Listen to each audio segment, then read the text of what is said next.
What's up, agents, and welcome back to another Division video. Today we're going to talk all about Prototype. Now we are a few weeks in. Don't forget to like, share, comment and subscribe. Let's get straight into it. And this is probably going to be controversial. I know a lot of people probably won't be too happy with the certain things that I've got to say, but this is coming from me, who has now pretty much put my Prototype build into a place where I am happy. So as you can see here, most things are double terminal. You can see here I've got echo on absolutely everything, and I've got these in a variety of different ways, which we'll talk about the pros and cons of things like that as well. But really I wanted to cover kind of a few things, and we'll start, before we get into the actual Prototype gear, let's talk a little bit about Escalation.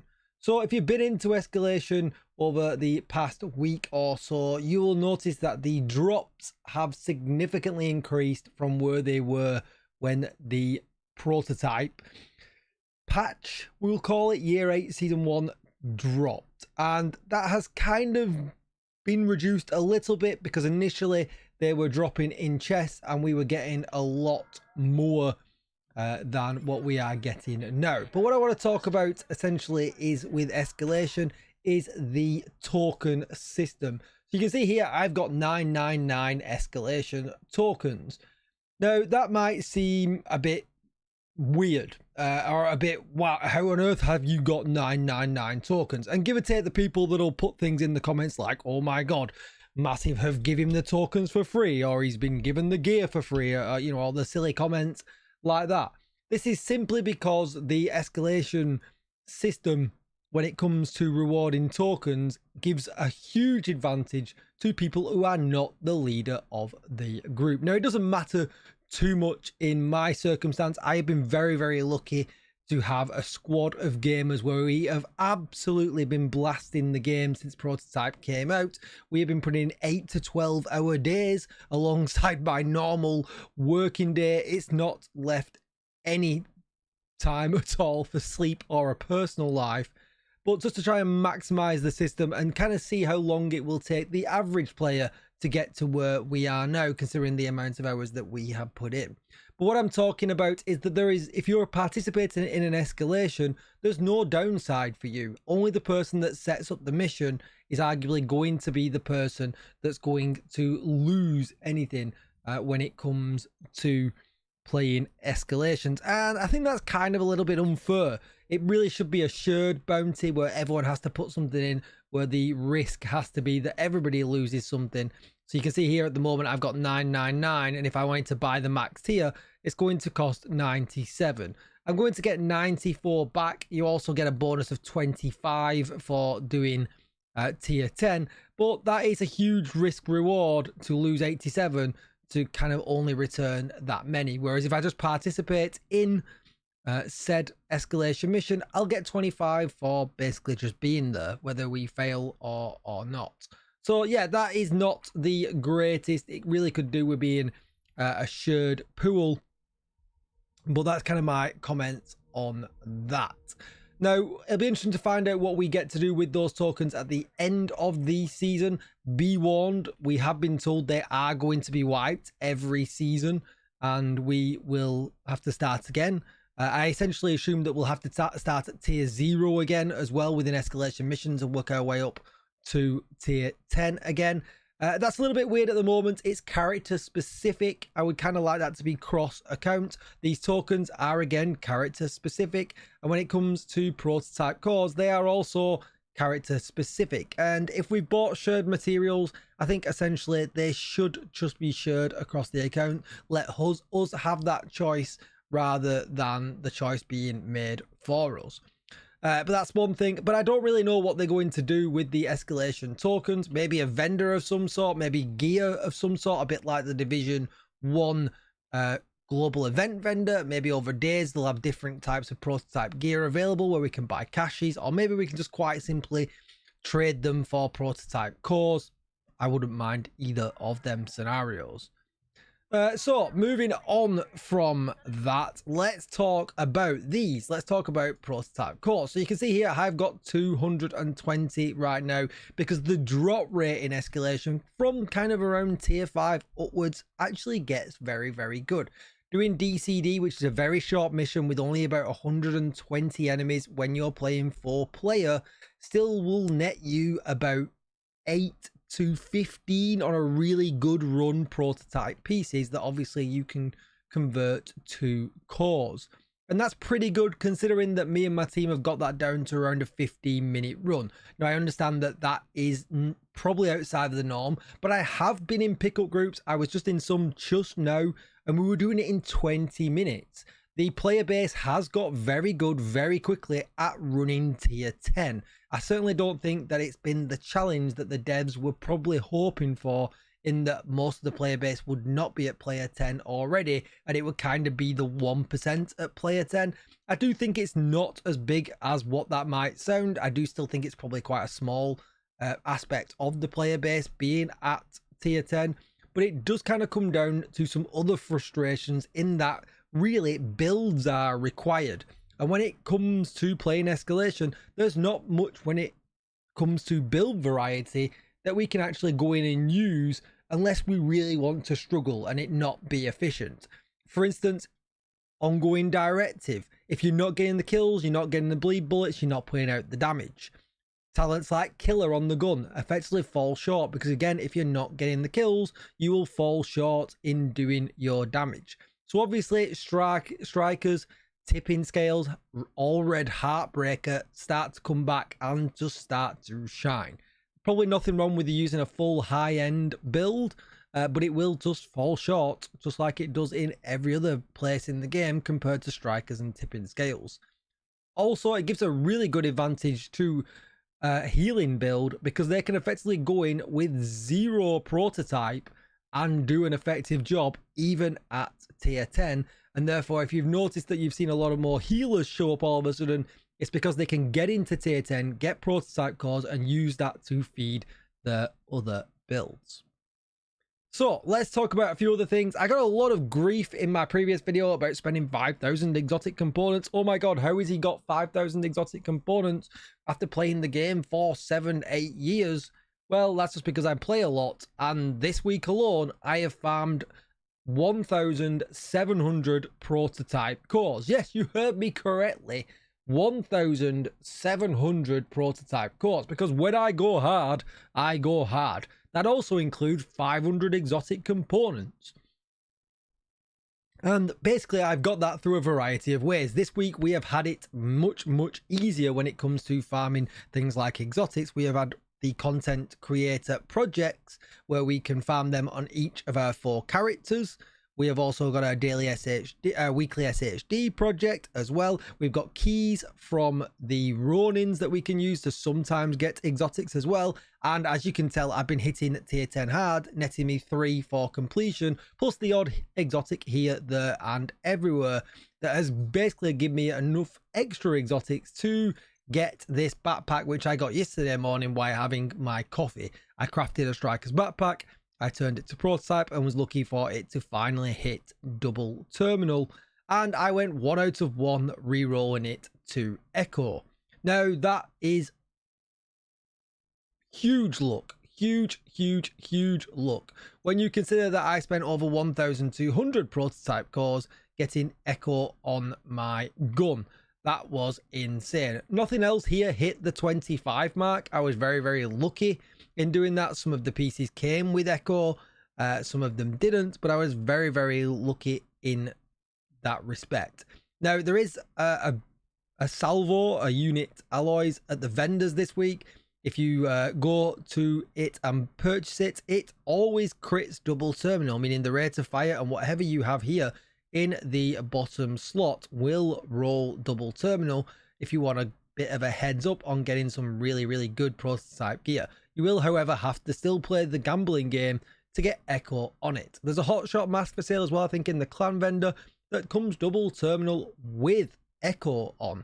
Absolutely perfect. Definitely worth picking up this week. And I don't know if that's going to stay in the game or not, but it certainly is a bit of a nice bonus for vendors, but we just kind of have to find out. Someone's gonna have to play a guinea pig. Some nice human being will have to upgrade the piece so we can figure out what actually goes and rolls good and what actually goes and rolls bad. But let's talk about that augment re-rolling. So there is no failsafe when it comes to this, and what I feel like the little bit of balance where people might not like my opinion here is that I don't mind the random aspect of it. However, I do mind the cost of it and the time invested when trying to do it, because essentially somebody could quite easily go 3, 4, 5, 6,000 prototype cores and still not get the augment that they want. And I think that's absolutely ridiculous. That certainly shouldn't be a thing. But I kind of don't mind it being an expensive cost, but only if they reduced the RNG, because cost means that it will still take us a long time to get to where we've got to get to, but the RNG aspect of it does need to be lowered, or some certainty needs to be brought into the system, a bit like maybe a pity system or something like that. Now, if once you got an augment on it, it scratched that off the list, maybe that would be okay. But that would mean we could get there after 9 rolls every time, or even sooner. So then maybe at that point, they need to raise the cost of re-rolling so that it still takes us a bit of a grind. We don't want it to be grind free, but we certainly want there to be some grind in getting there. Essentially, just how I don't mind how long it's going to take me to level up these augments. The grind for them is insane. But essentially, let's try and find my holster here. That one I've been leveling up the most. I tended to not level up my augments because I was really putting all of my cores into trying to get echo on all the pieces first. But as you can see, you know, a few weeks in, it's 76%. And I've already seen people with max augments across the board. Now, I get that's a rarity, but for it to happen so soon, it certainly means that this is not a forever grind. It will just happen at some point as long as you play the game. So there's a few different directions I believe that they can go in there, but there certainly needs to be some kind of RNG protection built into the system so that, although yes, I do want to have to work for my gear, I don't necessarily want to still be rolling in 5 years' time when Division 4 is out just to try and get the correct augment on the gear. And that's why when I started that, I kind of referenced it with, I know that some of these comments might be unpopular, but I don't want everything to be given with us on a silver spoon. Otherwise, all of a sudden, the game becomes boring, right? They need to go with one direction or another, whether that's kind of role protection, or whether that's cost protection or something like that. Just one of them needs to tip so that then we can grind safe and feel like it's not a huge waste of time because, you know, Bob down the road got it in his first roll, just like I did on my Striker's backpack, whereas Dave down the road is 4,000 prototype cores deep and pulling his hair out and has gone playing another game, right? Because that all of a sudden detaches you from your player base, you start losing players, and well, nobody wants that considering how popular Division 2 has been over the past few months. So yeah, I think that certainly does need some kind of tweaking. And also I would kind of like some tweaking when it comes to the upgrade process when you've put all of your materials to get a piece to level 30 and when you're turning it to prototype. And you'll have seen that in many and many a Lexington. You can see here that my Lexington roll with just damage to target out of cover, meaning essentially that I'm stuck with base stats here, which is no good. But then I've got a gear shift, which is absolutely amazing. It is triple god roll. I've got a white def, which is just headshot damage, which is great because it's a lot of headshot damage, but it's not great. But then I've got a Kingbreaker that I picked up yesterday, which is stuck with headshot damage, but it's got echo and perfect flatline. So it kind of puts me, with some, pretty good stats across the board. This would be better if it was damage to armor or damage to target out of cover. But you see the kind of variety that you kind of get stuck with. But when it comes, this one was obviously a drop. These ones were obviously crafted. And I just kind of think, although I have seen people, one person in my Discord just this week, he upgraded an M249, he put Frenzy on it, and he got a triple god roll. I've seen triple god rolls, you probably all have, and you probably always sit there and think, Why don't I get that luck with the triple god roll? Because essentially it's 1% chance that that might happen, and it might never happen in your lifetime. But again, I just think either I don't kind of want that percentage to be improved because it would take away some of the grind, but a way for us to definitely get there at some point by playing certainly would be appreciated. And I know I'm kind of moaning here for the sake of moaning, because I fully expect that we already know this is only the first iteration of this system. We know that they will bring in improvements. We know they're talking about recal, they're talking about optimization and things like that. So maybe all of my issues with the system will be solved, but then obviously it still goes back to the augment rolling, and where some kind of protection from that needs to come in as well. Because as it stands at the moment now, although I probably will start to look at my tipping scale bills, because my tipping scale bills did pretty well. I've got 3 pieces here that I've managed. Well, this one is from my strikers piece.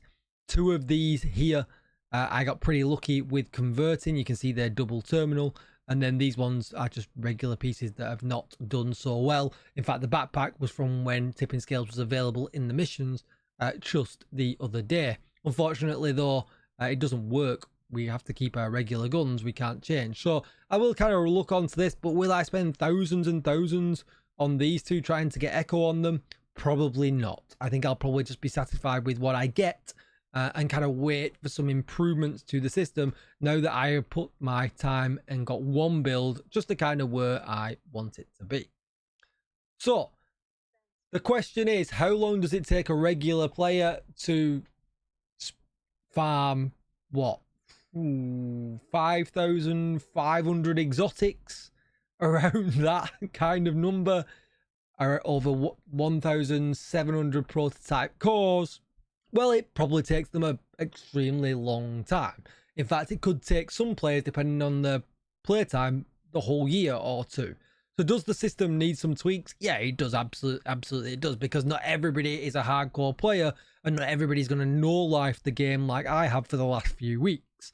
And, you know, I've got a lot of people accuse me of cheating. I've had a lot of people accuse me of this, that, another. And some guy only yesterday was like, oh, the devs have edited your gear, or the devs have done this. And, you know, if you're in my Discord, feel free to join. You'll have seen all the bad luck that I posted throughout last week. Every time something went wrong, I posted it in the Discord just to show people in the how unlucky this system can be, and essentially just to prove that point a little bit, that actually, you know, I'm playing the game, and I'm just like anybody else.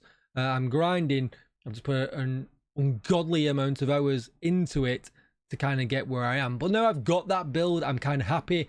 I'm going to stack up materials as we can't share them. My recommendation would be, if you're kind of at a place where you're happy with for now, use multiple characters. I'm going to stack 999 tokens. I'm going to stack 999 prototype cores, probably on 3 of my characters, 4 of my characters if I'm able to. Unfortunately, my 4th one's used more of a mule, but I could probably get there if I really wanted to, and then just see what comes next. And then essentially, hopefully, I've got a little bit of a head start on the easing up, or the, you know, the next step of this system. One thing I did want to give a little bit of a shout out to though is skill builds. And if you've, I think I've got a refactor mask here. Yeah, I have, just as a good example. And although it might not necessarily be the augment that I want, and I probably would keep this on, Quantum I think is actually pretty good for a healer build or a skill build. Being immune is great while you're running around to pick people up with the birdie. But what always happens with a skill build is you always get the 1.5 skill tier, and you always get 1 max terminal attribute. So I'm not sure if that's actually intended. I think it probably is. But I don't know if they'll decide to change that, because it does make making a skill or a healer build really, really easy. And you can afford, depending if you're running technician, if you're running birdie and things like that, you can then decide to roll some red into your build. You could roll some blue for some more survivability into your build if you wanted to as well. But it's much easier for a skill player to get to max stack, especially if you're using a gear set like this refactor piece quite here, or a future initiative set, for instance. If you're going to be a healer, in Escalation, it's much easier for you to get there than it is for potentially, you know, like this punch drunk. You know, we're not guaranteed the weapon damage and the headshot damage. Whereas with the refractor, you are guaranteed the extra skill tier and the skill damage. You can see here, if you put skill haste on or whatever you decided to put on that attribute. So yeah, that is my thoughts for now. It certainly is an extremely grindy system, but I'm wondering if they really did expect people to be where I am as of today. And there's people ahead of me. I've seen people with max roll augments already, full echo, everything, all maxed out. So I am kind of wondering, are we the 1%? Did they expect us to be just casually running tier 10 as we are now? I've run a lot of tier 10 just random, going over here and matchmaking. I'm seeing a lot of the same people over and over again, so I don't think there's a huge amount of people doing it, but it certainly is happening. And like I said previously, we are getting people who are running tier 10 in 20 minutes. So I'm just kind of wondering what the plans are for moving forward, because I certainly don't think they want prototype to be over with in a few months. But yeah, there certainly are quite a lot of people already where they need to be when it comes to tier 10 grinding and builds. Yeah, for me, now, I don't really want to venture too much further into the system because this took a lot of time, and I really want to enjoy playing the game a little bit, and I kind of want to get back to just making build videos and experimenting. I'm not experimenting with core strength or any of the new gear or anything like that because I put so much time into this, and it's why you've seen a bit of an absence from my videos. So certainly a lot of improvements needed when it comes to prototype. Because like as you can see here, like these gloves were a drop, they are just short, which is a little bit painful, but again, there's nothing I can do about that. I'm content and I'm happy with the stats that it's got. So yeah, we'll wait to see what iteration comes next, but thank you all for watching. Let me know what you think down below. Let me know, do you agree? Yeah, the system needs quite a lot of work, and but yeah, it's not impossible. You know, if you no life the game like I have for the last few weeks, you can get there. It is just, it's a really big grind, like a really big grind. So that's gonna be it for the video. Don't forget to like, share, comment and subscribe. Thanks for watching, and as always, I will see you in the next one. Bye bye.